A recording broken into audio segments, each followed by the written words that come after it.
What's up, y'all? It's your man, Booker T, six-time world champion, two-time Hall of Famer, and I'm here with my main man, Brad Gilmore, on the Hall of Fame podcast. And today we're talking about something that's been a game changer for us, and that's HelloFresh. That's right, Booker. Whether you're looking to save money, eat better, or stress less in the new year, HelloFresh has got you covered. We're talking about farm-fresh ingredients, chef-crafted recipes, and the best part, it's all delivered right to your doorstep. You know, Brad, I used to stress about meal planning, especially with my busy schedule. But with HelloFresh, man, I'm whipping up quick, tasty meals in no time. And my favorite has got to be their 15-minute recipes. Man, who knew I could cook a gourmet meal that fast? Absolutely, Book. But let's talk about variety. HelloFresh has over 45 dinner options each week. So that's right, there's going to be no more recipe boredom. Plus, they've got calorie-smart and protein-smart options, perfect for keeping those New Year's resolutions in check. And you know, Brad, as a family man, I'm sitting down for dinner with my crew, and it's important. HelloFresh, quick and easy meals have made that reality. Even on the busiest nights, it's just convenient. It's bringing the family together. And don't forget, breakfast fans, HelloFresh is hooking you up, the listeners of the Hall of Fame podcast, with free breakfast for life. That's right, a free breakfast item with every delivery. Now, that's a sweet deal to wake up to. Y'all heard it here first.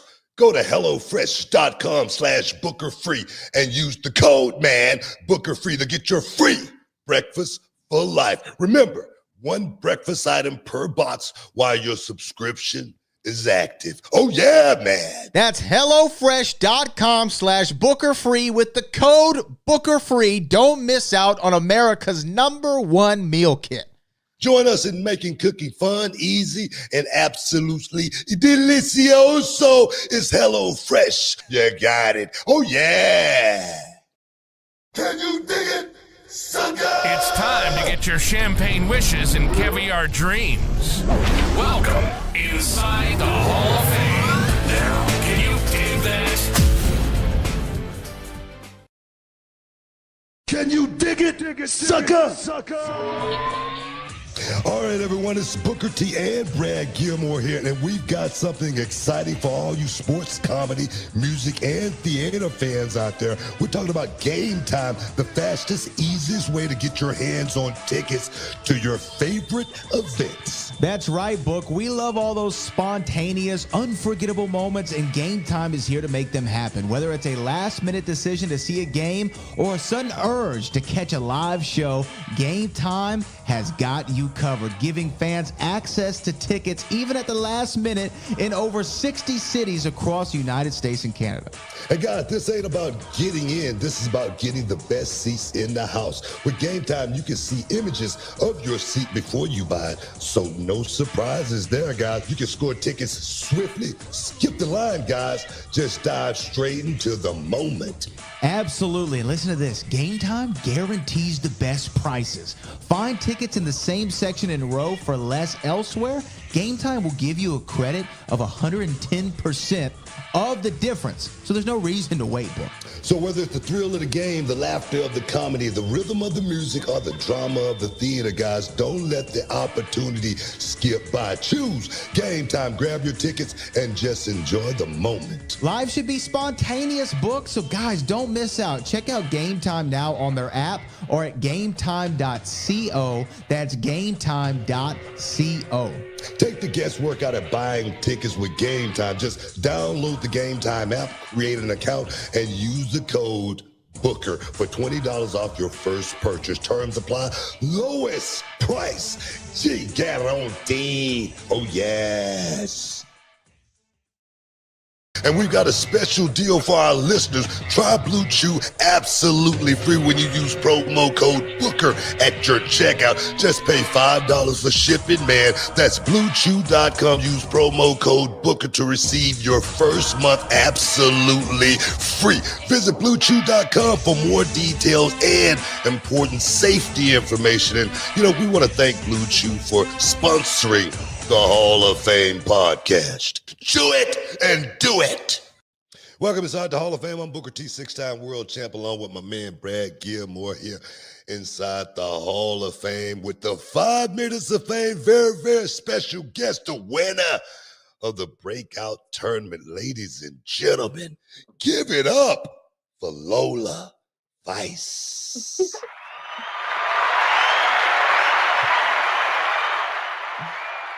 There you go, boy. How you doing? Hola. How you doing, Lola? Hi, thank you for having me. It's an honor to be with a Hall of Famer, and I'm super excited. Man, you should be excited. You're coming off, the biggest win of your young career. The women's breakout tournament. We've seen what the tournament has done for Roxanne Perez, one of my students. Yes, She's I definitely faced her too. I said, put the rocket on you, you're about to go straight to the moon. But now you're inside the 5 minutes of fame. And I just want to, go back to when it first started for you, when you was a little bitty girl. What was a young little girl like Lola Vice? What were you doing and what were you thinking? So my life has never been normal. My father has owned a taekwondo academy in Miami for 35 years. And my mom is a teacher. She was also a dancer. But my dad was also a stunt actor back in the day, so he used to do the fight scenes for the movies. But he always wanted me and my sisters to be martial artists. He basically trained us like men. Like if we Wow. were and we had a dream of going to the Olympics. My mom was actually pregnant with me while doing her black belt test, so I was kicking in the womb. This is facts. But also at the same time, my mom wanted me to be feminine and elegant and decide what I wanted for my life. So I was extremely in taekwondo and I was extremely in dance, and I did both at the same time. I remember like being little and having my ballet tights and my leotard under my taekwondo uniform and black belt, and I would go from sparring straight to dance. So I always learned how to do Wow. both. Wow. Amazing. Well, yeah, and then you transition into being an MMA fighter, and I guess my question is this: Yes. for you, MMA, what did it teach you that has helped you in your pro wrestling journey? Well, so the story is I actually got into MMA when I saw Ronda Rousey do it because Ronda really opens the doors for young female fighters like me to step in. If it weren't for her willpower, I would have never been able to do what I loved then. So I saw Ronda doing it, and my mom was sick at the time. She had cancer, but she survived it. I was like, this is how I'm going to get my family out. So I knew my family trained me intense, unlike any other girl. So I knew I could do it if I put my mind to it. But in that world, I learned, you know, to trust my gut and to believe in myself, because at first people saw me very feminine and they didn't think I could actually do it in a cage. So at first it was just proving everyone wrong. And then it was like, wow, I'm proving myself right. And my work ethic matches, my performances. And then also in MMA, I learned how to brand myself and not only show myself as a fighter, but show my personality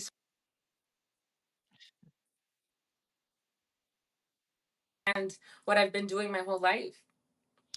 Yeah, speaking of life, that combat life, it's a lot of bumps and bruises. It's a lot of bumps and bruises, and you're a beautiful girl. You're a beautiful Thank girl. you. What is it like actually after one of those knockdown drag outs to where you are puffed up, where your eye is black and your lip is Yeah. swollen, and you wake up that next day. Talk to me about that. Yep. Well, honestly, the training of MMA was actually more difficult than the actual fight. The cutting weight and the fight camp is intense part. But I have 25 stitches in this eye. Uh, I Wow. have bruises all over my body. I would wear like dresses and try to look pretty and take my pictures, but I was always banged up. I have cauliflower in my ears, and I knew it was like a sacrifice I needed to make to get to where I wanted to be in my life and prove myself that I don't just care about my looks. I truly wanted to be a fighter.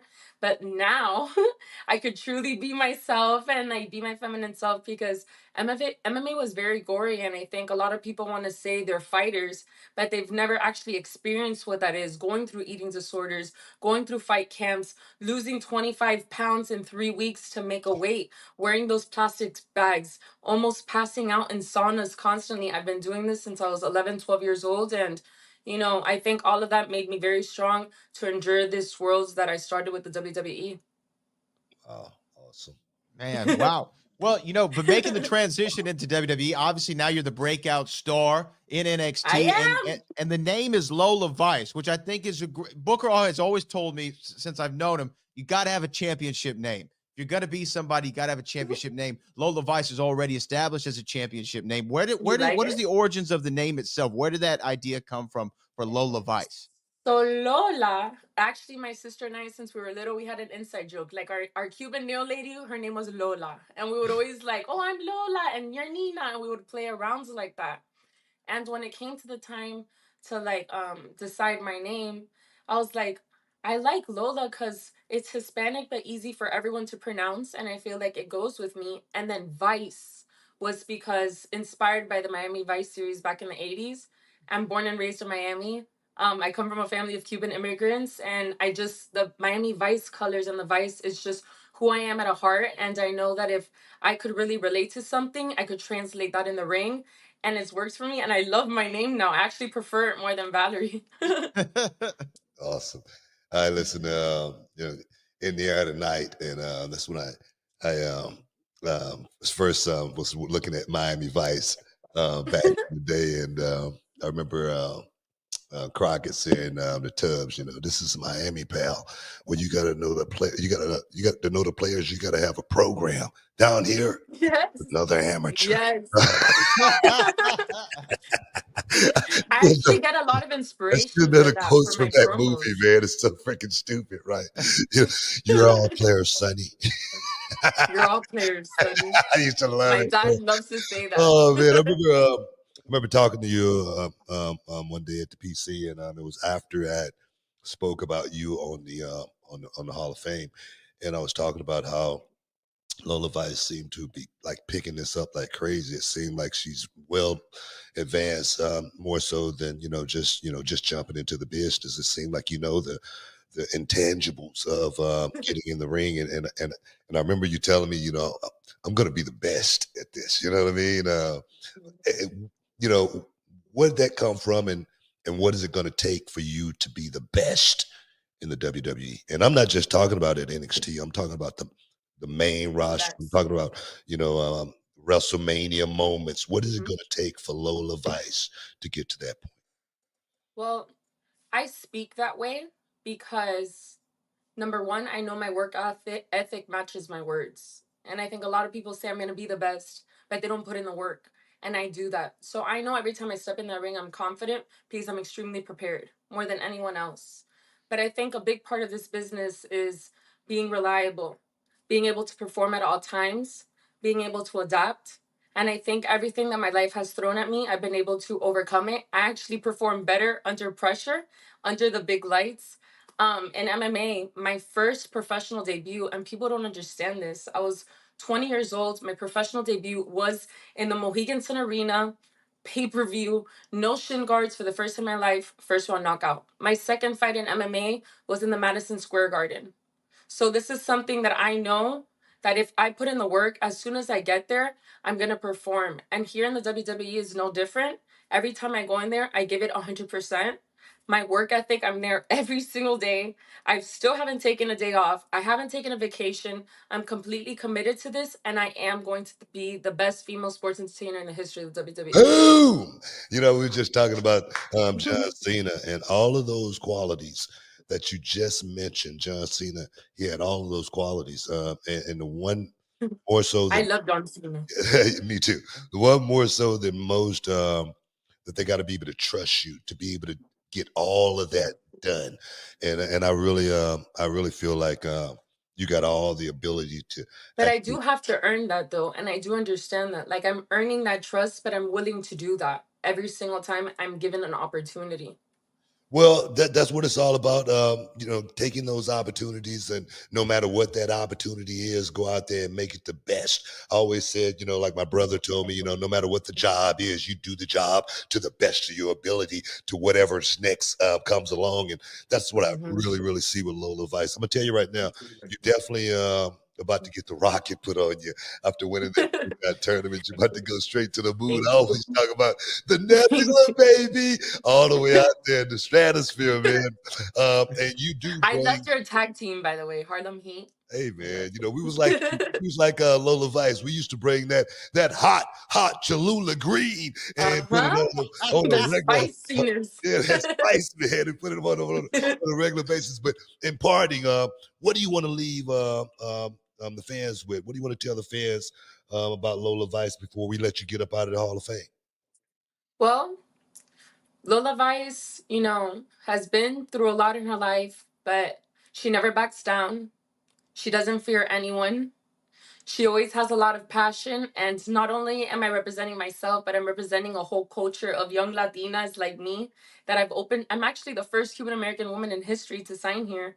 So Wow. there's so many young girls in Miami. When I go back home, they're like, Lola, Lola. And it just means so much to me that they're all doing my little dances, because my mission in this world is to represent women. And you can be beautiful, you can be badass, you can fight in a cage, and anything you put your mind to, you can make it happen if you believe in yourself. Oh yeah, man. I love it, man. I love it. I really want to thank you for giving me some time and stepping inside the Hall of Fame, getting your 5 minutes of fame. And I can't wait Yes. to see the rise of Lola Vice. It's already started, but I'm gonna tell you, I see great things in your future. And again, thank you for stepping inside the Hall of Fame. Thank you so much. It means a lot to me for having me here, and I'm looking forward to continue working with you and seeing Awesome. you Tuesdays, and everything from here on. We're going up. Oh yeah. Hey guys, stick around. You're in the Hall of Fame. We'll be back in a minute. And we've got a special deal for our listeners. Try Blue Chew absolutely free when you use promo code Booker at your checkout. Just pay $5 for shipping, man. That's BlueChew.com. Use promo code Booker to receive your first month absolutely free. Visit BlueChew.com for more details and important safety information. And, we want to thank Blue Chew for sponsoring the Hall of Fame podcast. Chew it and do it. Can you dig it, sucker? All right, everyone, it's Booker T and Brad Gilmore here, and we've got something exciting for all you sports, comedy, music, and theater fans out there. We're talking about Game Time, the fastest, easiest way to get your hands on tickets to your favorite events. That's right, Book. We love all those spontaneous, unforgettable moments, and Game Time is here to make them happen. Whether it's a last-minute decision to see a game or a sudden urge to catch a live show, Game Time has got you covered, giving fans access to tickets even at the last minute in over 60 cities across the United States and Canada. And guys, this ain't about getting in. This is about getting the best seats in the house. With Game Time, you can see images of your seat before you buy it. So no surprises there, guys. You can score tickets swiftly. Skip the line, guys. Just dive straight into the moment. Absolutely. And listen to this. Game Time guarantees the best prices. Find tickets in the same section and row for less elsewhere. Game Time will give you a credit of 110% of the difference. So there's no reason to wait, Book. So whether it's the thrill of the game, the laughter of the comedy, the rhythm of the music, or the drama of the theater, guys, don't let the opportunity skip by. Choose Game Time. Grab your tickets and just enjoy the moment. Live should be spontaneous, Book. So guys, don't miss out. Check out Game Time now on their app or at gametime.co. That's gametime.co. Take the guesswork out of buying tickets with Game Time. Just download the Game Time app, create an account, and use the code Booker for $20 off your first purchase. Terms apply. Lowest price. Guaranteed. Oh, yes. And we've got a special deal for our listeners. Try Blue Chew absolutely free when you use promo code Booker at your checkout. Just pay $5 for shipping, man. That's BlueChew.com. Use promo code Booker to receive your first month absolutely free. Visit BlueChew.com for more details and important safety information. And, we want to thank Blue Chew for sponsoring the Hall of Fame podcast. Chew it and do it. Hey, welcome inside the Hall of Fame. I'm Booker T, 6-time world champ, 2-time Hall of Famer. Got my man Brad Gilmore here with me. And guys, it's all about the 5 minutes of fame and stepping inside the 5 minutes of fame. Today, he is none other than just fresh off his debut. Give it up for Lexis King. What's going on, man? I love the name. How you doing? Thank you for having me, Book. I'm doing great. Just got off a fresh day of training and getting after it. Did some shopping today. Yeah. It seemed like you just vibing right now, laying back, chilling, kicking back. I Yeah. like that. I like that, man. But let's get right into it. Just to give you a little story. I know you as a kid, man, when you lost your dad, just like me. I lost my dad when I was 10 months old, though. I mean, lost my mom at an early age too. So I can relate. I can relate with your story. Um, for me, I got a chance to meet your dad back in the early '90s, back in WCW, and we had a little run in. We bumped heads, and no, seriously, man, we almost got into a little something, something. That's And the thing is, funny. I've never told that story ever. That's great. I gotta hear it. And the only reason I'm talking about it now is because I'm talking to you about it. I remember it's crazy. Uh, it was at Center Stage in Atlanta, Georgia. Okay, yeah, yeah. Peachtree I was Ave, I was born in Atlanta, so Peachtree Ave. You know what I'm talking about. And yeah. we were doing WCW TV Saturday night there, and I went to the bathroom and to the stall, and the stall was locked, of course, right? And I had to wait. Okay, I had to wait, and then when uh, when finally the person came out of the stall, it was your dad, uh, Brian Pillman, and I walked past him, and I go into the stall, and needless to say, he left a little surprise for me. You know Yeah, what I mean? yeah, And yeah. That's definitely him. and I've I'm heard a like, few man, I'm gonna stories kill. like that. I'm like, I'm gonna kill this guy. I'm gonna hurt him. You know what I mean? So we definitely got off on the wrong foot right up the bat. But I love to hear. but I tell you, man, you getting into this business, uh, it shouldn't feel like a surprise to anyone. My question is, do you feel like you was born to do this? I think about that a lot, and it's almost like I feel like I never had a choice. I felt like it was always in my blood. For the fact that the day he decided he was going to name me Brian Pillman, I was trapped. It was everywhere I'd go. Go to the grocery. Oh, Brian Pillman. It's just it's a household name in Cincinnati where I grew up, and so I couldn't escape that legacy. I couldn't escape all the reminders of him.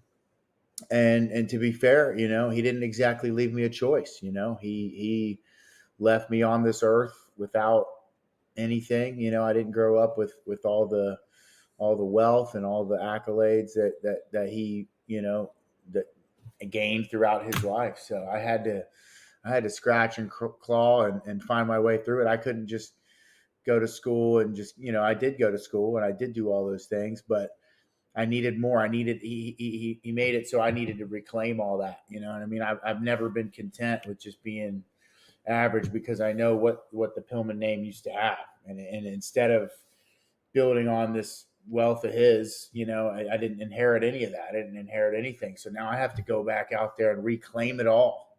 So, and the best way to do that with my genetics and my personality and what I inherited from him indirectly is to be a pro wrestler. You know what I mean? I was never going to succeed at anything else. There was just that bone in my body that, just the hoop person I am only works in this world.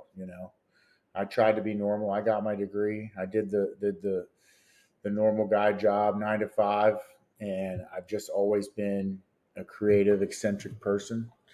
And like I said, if had he had lived a long life and maybe provided for me, I could have invested or done my own thing. But he kind of left. He basically left the stage for me. You know what I mean? It's like he gave me the spotlight and said, "All right, now it's your turn to go be great and go be somebody." But you got to do it on your own. You know what I mean? So I'm almost more blessed in that sense that now I have something to chase. I have this drive to be better than he was. And had he been around, maybe I wouldn't have had that. Maybe I would have resented the business because I didn't need it. I don't know.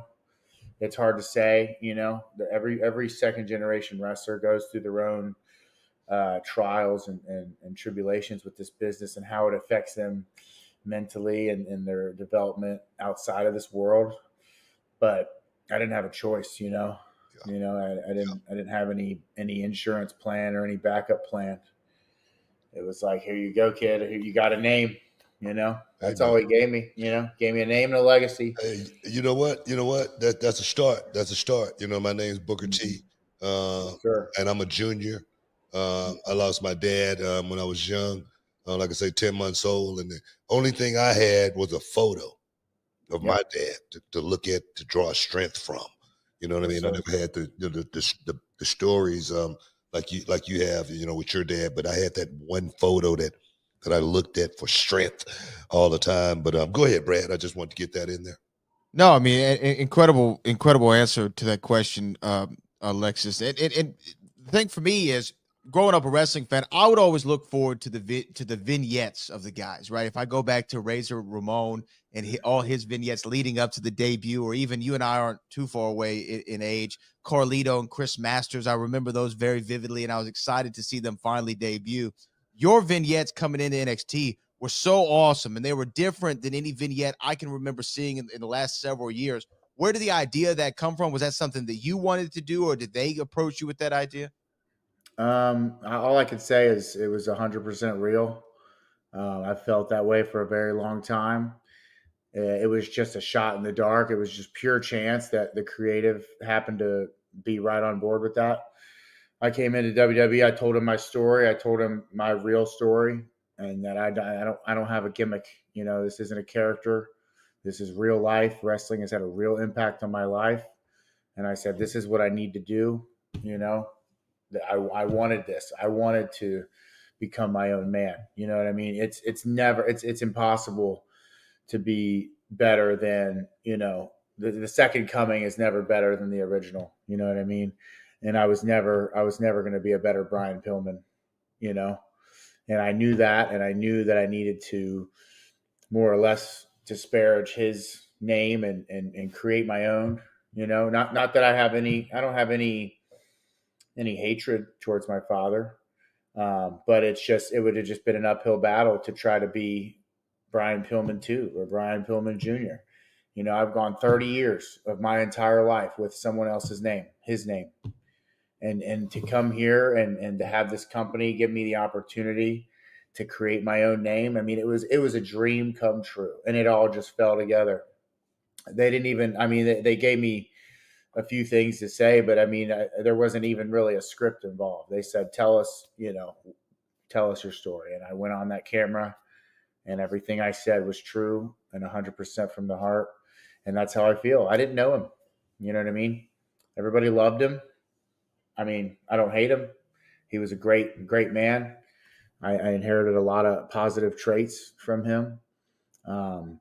But I don't owe him anything to use his name any further. He made his name, and now it's time for me to make mine. I'm never going to outshine him in what he did, especially the way that he passed. You know what I mean? It's like you think about guys like Tupac, these great artists that when they die at their peak, they're immortalized at that peak. You know what I mean? There's no outdoing that. You know what I mean?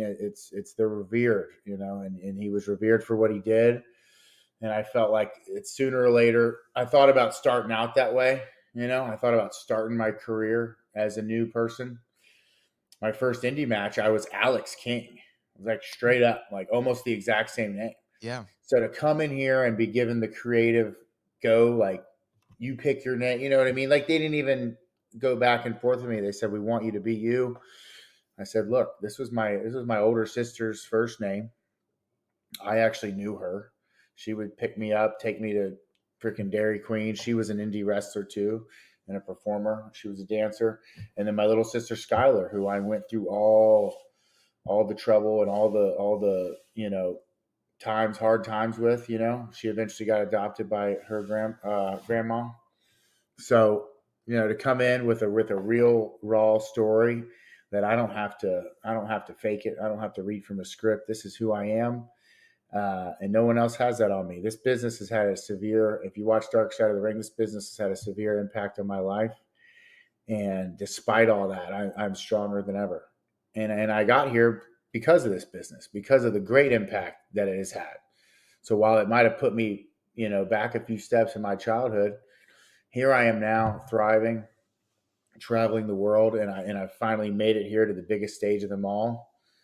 The WWE. I think I deserve a shot 100% on everything I've been through, inside this career and outside of it. So it's a fresh start for Lexis King. I like the direction. I really do. I mean, so many have taken that route, like the Charlotte Flares, the Cody Rhodes. I remember even going back in the day, like, Eric Watts, everybody, I mean, going back to they even created a Von Erich, just We need another one. no, yeah. We got to I'm sure there was a few kind of just worked like gimmick Von Erichs back then. Yeah, heck yeah. That's what 100%. Hey, you're gonna be a Von Erich. That's what I'm saying. And for you to totally not ride on that Pillman name, that says a whole lot about you. The King origin. Talk to me about that, and what does it feel to you when you do hear your name announced, Lexis King? What's the feeling that go through you? Well, there's a lot of emotion behind that last name. So that was my stepfather's last name, and he came into the picture. I mean, pretty much as soon as my father passed. I mean, my mom needed to be with somebody to help keep the lights on. So I mean, she was already 1 foot out the door, I'm pretty sure. Wow. Wow. Before he passed, you know what I mean? Because everything that was going on and the business and things. But so she was looking for some stability, and she met a guy with the last name King, and he came from a great family, but he wasn't great to me, So he was, an abusive, piece of work, and he put me through some shit. And it made me stronger. And in a way, it's like, you know what? This man robbed my childhood. I'm going to rob his name. I'm going to take his name because that's a freaking cool name. And I'm going to make it mean something positive, because as much as he was a piece of garbage to me, I'm not doing this to bring him any glory or fame. I'm doing this for me, like I'm going to take that name and make it something, because in a way he had much more influence on my life than my own father did, Yeah. I was 4 years old, and I lived under this man's roof till I was about 13. I packed up my bags in a black trash bag and moved out on my own when I was 13. So, Wow. So this man berated me, neglected me, abused me for about 8-9 years. So I am a king. I called him dad. I mean, there was a part of my life where I looked up to this stepfather as my father. So.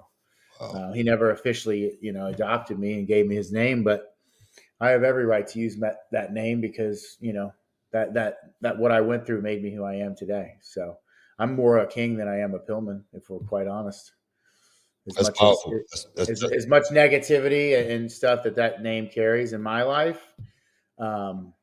it's who I am. And if that means that when I step in the ring with you, that I'm going to be a vile piece of shit and just beat the crap out of you, then that's what it's going to be, Because all that's been built up and that's been given out to me. I've taken a beating. I've taken a whooping. You know what I mean? I've been thrown down a flight of stairs by a grown man. You know what I mean? Like nothing can stop me on this journey to take what I want from NXT. And it's already started. So you guys have seen it.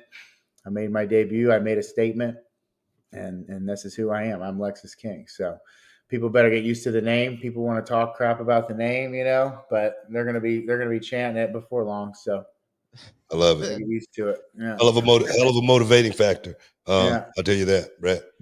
Yeah, you talk about everything that happened in your life and your journey to get to the WWE, to get to the big stage. You were somewhere else before, but I guess my question is, in your pro wrestling journey, to have that ability to work television and work the television style and understand that, how paramount was that for you to prepare you to get to where you are now?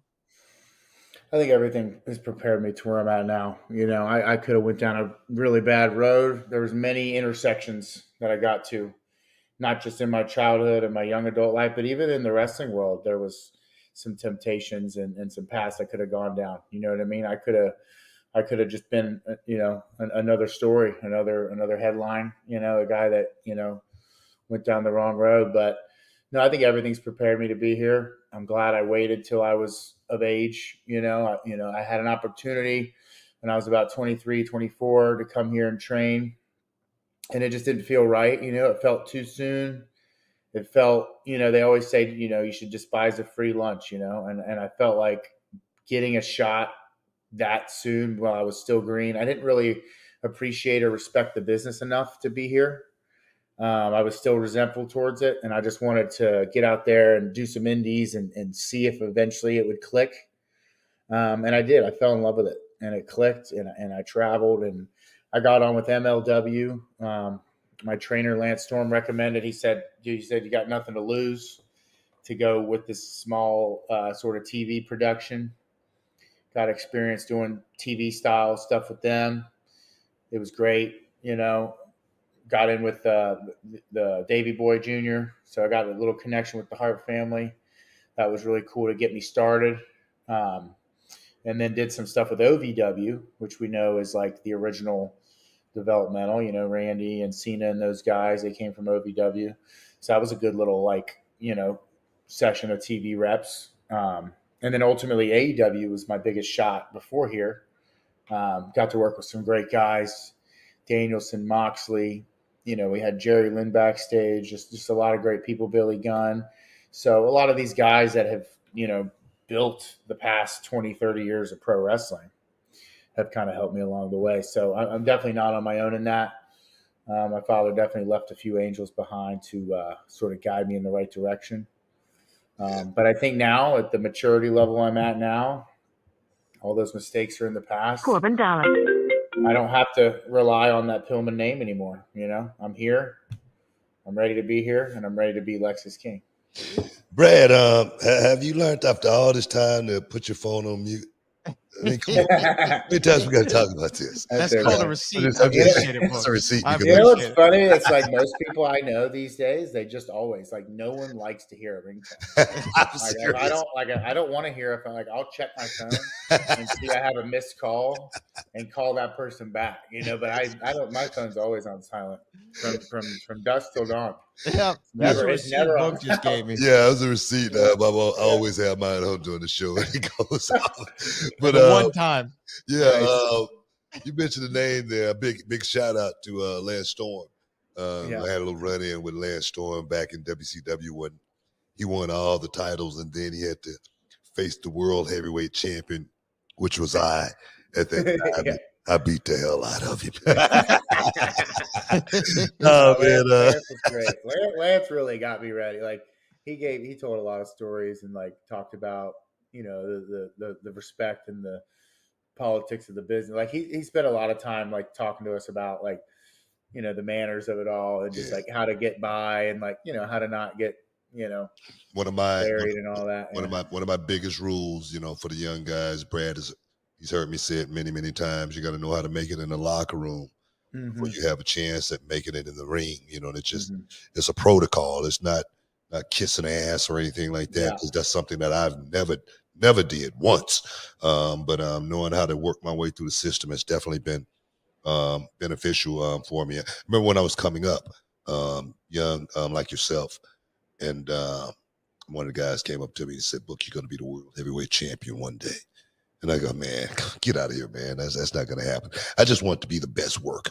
But I did have aspirations at working at the top level, working with the top guys. And I found myself in the main event against Triple H at WrestleMania. And, man, it's a night that I'll never forget. And my question is, do you see yourself headlining WrestleMania one day? I'm not one of those, everybody's like, "Oh, it's my dream." Everybody has their WrestleMania moment dream. I wouldn't say I'm one of those people that is I'm just, "Oh my God, I just have to be there." I just think it's inevitable. I think it's destiny. I think if I keep going on this path I'm on, this trajectory I'm on, it's bound to happen. that moment is bound to be mine. And right now it starts, one foot in front of the other. Right now it starts with NXT, and it starts with becoming the biggest threat and becoming the king of NXT. But, once I get to that main roster, yeah, I mean, everybody looks forward to that WrestleMania moment. But I'm not going to sit here and say I lose sleep every night over it, because I know it's going to happen. I know that everything in my life has happened for a reason. And I didn't suffer. I didn't go through all that suffering. I didn't go through all the bumps and all the bruises and all the injuries and all my life and my childhood and everything it's brought me to here. To me, WrestleMania is inevitable. It has to happen. Nobody has the story that I have. Nobody's faced the adversity I have. And guess what? And if it didn't happen, and if I never made it to WrestleMania, I would be 100% fine with that, because after everything I've been through, I could be sleeping on a floor right now. You know what I mean? In a crack house. You know what I mean? But here I am at NXT, coming in, having a great debut, looking great, in the best shape of my life, having already made a good living in wrestling and just kind of going further with it. You know what I mean? Like the order of operations has been on par here. From one place to the next, I've constantly moved up in this business. So to me, it's inevitable that I'll be at WrestleMania. Whether I'm the main event or not, I don't know. I'm gonna play my part. I'm gonna run the play that the coaches want me to run, and I'm gonna be the best version of Lexis King that they're ever gonna see. I tell you, you gave me the perfect answer. All right, you gave me the perfect answer, and the reason the reason I say that is because I ask students sometimes, when they come to reality of wrestling, and they get on the show and they start doing pretty good, and then I bring them in my office and I say, "What's your goals? What's your aspirations?" And the right answer is always, the wrong answer is always to be the WWE champion. The right answer is always, man, I want to be the best reality of wrestling champion I could possibly be. Yeah. And you started at NXT. Yeah. You said, I want to conquer this. I want to be the king here before I move on. And that right there, man, is the perfect way to think. Never get too far ahead of yourself. Always think about the now. The future is going to happen for you, but thinking about the now is the only way you can really roll through this thing and really keep it in perspective. So I tell you, man, I wish for nothing but the best for Lexis King. I see you having a bright future.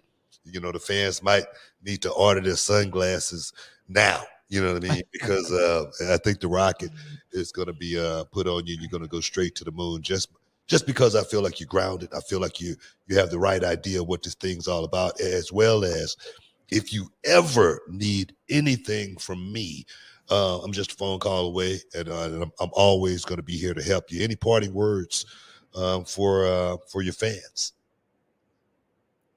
And just stay tuned. You heard me on Tuesday. I've already had an impact. There's some things that are going to come, and there's some things I might have already done that you haven't seen that have happened backstage. But you just never know. This character and this person, it's a brand new identity for me. It's a chance to step outside my father's shadow and finally show everybody what I'm all about. And that's very exciting for me. It's very exciting for the fans. And I think it's going to be very exciting for WWE. I think everybody's excited to see what Lexis King does next. Booyah! Stay tuned. The 5 minutes of fame, guys. Want to thank Lexis King for stepping inside just for a minute to give us a little champagne wishes and caviar dreams, man. But stick around. You're in the Hall of Fame. We'll be back in a minute.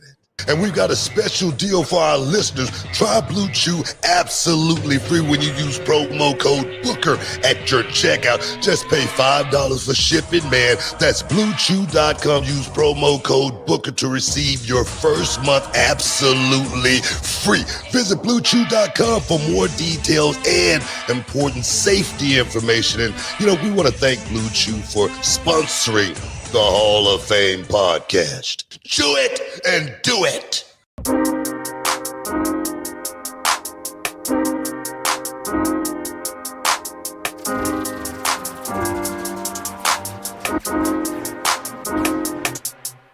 And joining us right now, the CW39 Spotlight to talk about the road to WrestleMania and the Royal Rumble, which is going to be going down at Tropicana Field this Saturday, streaming on Peacock. He is the phenomenal one, the former WWE champion himself, AJ Styles. AJ, good morning to you. Good morning.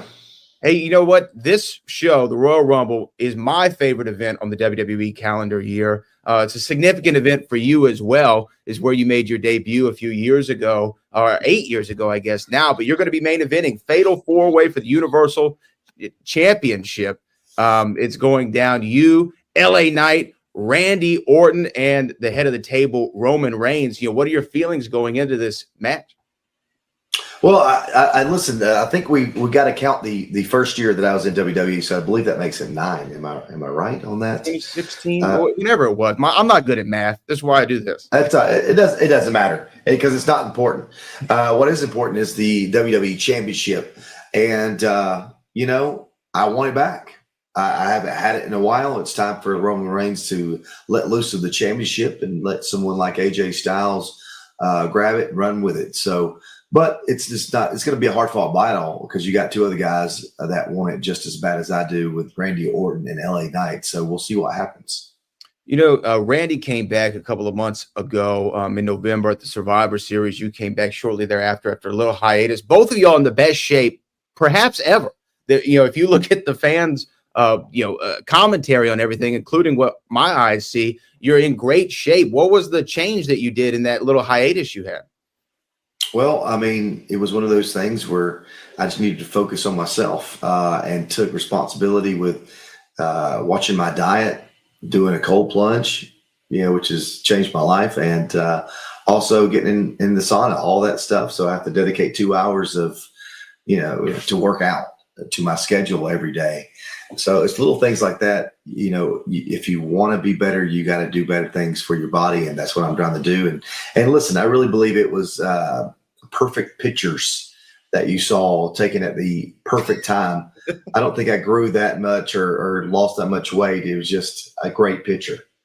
Looking real jacked, man. Looking real jacked. But, it's a lot about recovery, I think, in this point of your career. You've been wrestling for a very long time. And, anybody who knows the schedule of a professional wrestler, it's go, go, go. It's fast, fast, fast all the time. And recovery is probably as big at this point in your career as it's ever been. Yeah. And that's a big reason why the cold plunge has changed my life. Just jumping in that bad boy every day that I'm home. It's not something I want to do. It's something that I need to do. So I get in it every day, and it's literally changed my life. It's about, maintenance as well, just making sure that I stay, in a state of being able to go anytime, any place, anywhere. And doing these little things are what makes me able to be able to do that. And now, when you talk about the Royal Rumble, again, this is my favorite show of the year. I mean, WrestleMania is the spectacle. It's the granddaddy of them all, whatever, adjectives you want to use. But the Royal Rumble is always fun. You never know what's going to happen. That's what kind of brings me back to the first time AJ Styles was on WWE television. There was rumors on the internet, as there always was, but those seconds right before you walked out, I'm sure that you recall them. And do you remember exactly what was going on in your mind before you made that first debut on WWE TV all those years ago? I'll never forget it. It was like, man, I hope people remember me. That was the biggest thing. I was, I believe, 37 when I walked out, 37 years old, and worried that I'm not going to get a pop at all. So it was a pleasant surprise to get a fan reaction the way that I did at the Royal Rumble.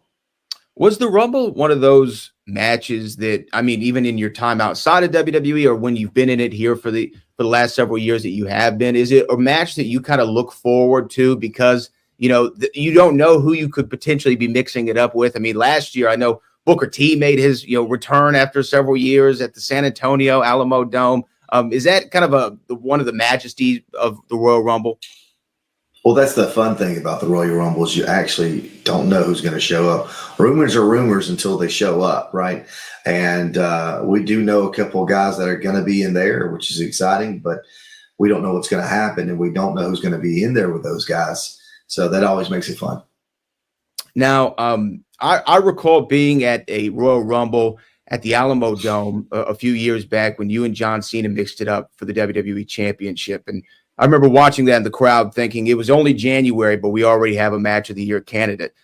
John announced recently that he's looking to wrap things up in the next few years. You have great chemistry with him. You also have some experience handling a Legends last match. Is that something that you would like to do, is mix it up with Cena one last time before he rides it off into the sunset? I think there's a lot of us that would like to mix it up with Cena one last time, and I'm definitely one of those guys. We had some chemistry that I can't explain to, two guys who are, maybe it's opposites attract, I guess you would say. And me and John are definitely that kind of, dance partners where, it was always fun getting in the ring with him. It was always big. It was always special. And it was always great. So I look forward to hopefully, before he retires, jumping in the ring with him one more time. What do you think it is about him that made him stand out? Because, people on the internet want to talk about he has the 5 moves of doom or whatever the case was. But I think people who know how great he is in and out of the ring. But for you, from your perspective, what makes him one of the greats of all time? He's smart. He's probably one of the smartest guys to ever be in the ring.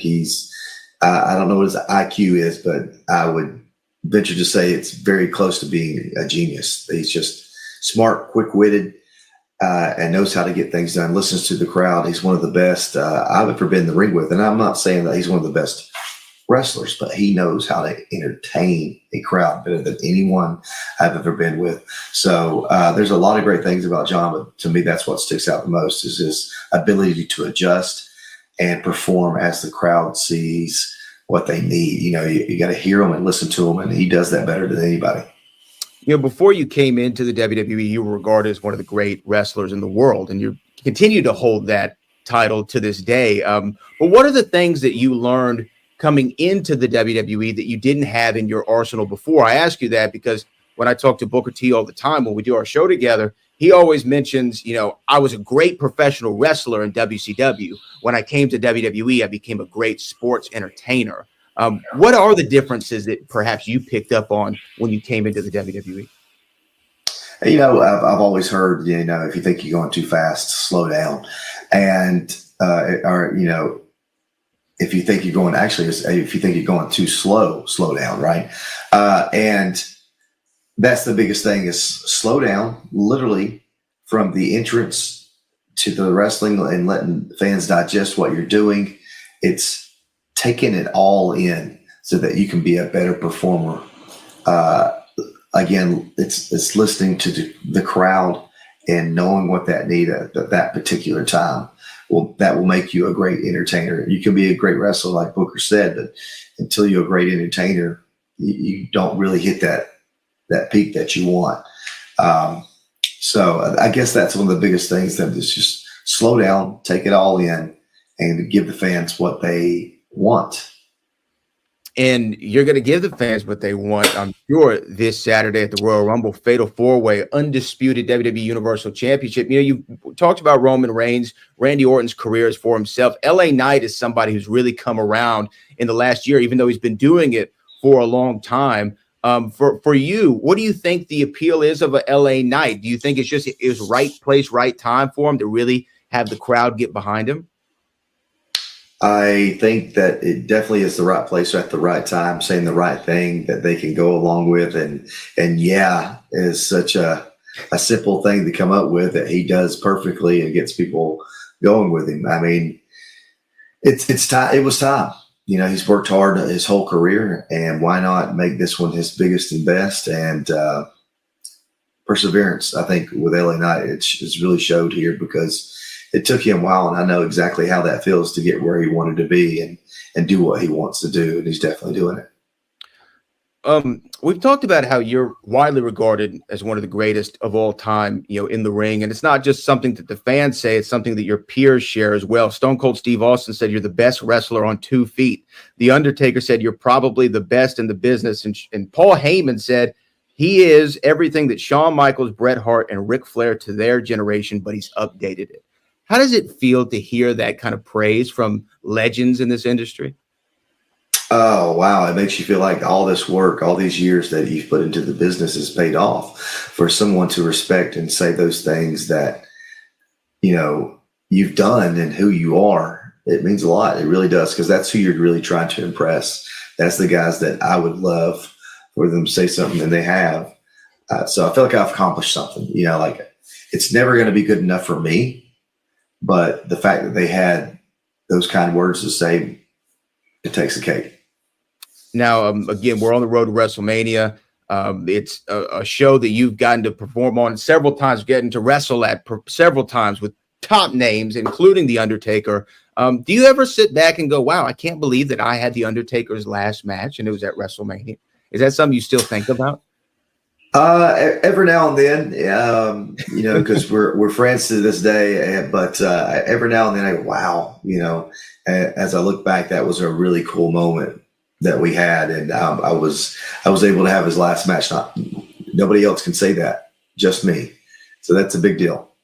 With Royal Rumble is going down this weekend, Saturday on Peacock. AJ Styles in the Fatal 4-Ways, walking out with the title. AJ, I just really appreciate you taking the time with us this morning. You are phenomenal. You are one of the greatest to ever do it. I can't wait to see that championship back around your waist at the conclusion of Saturday night. Hey, you never know what's going to happen, but I'm not saying bet on it. I'm just saying. AJ Styles, everybody. Thank you so much, man. All right, man.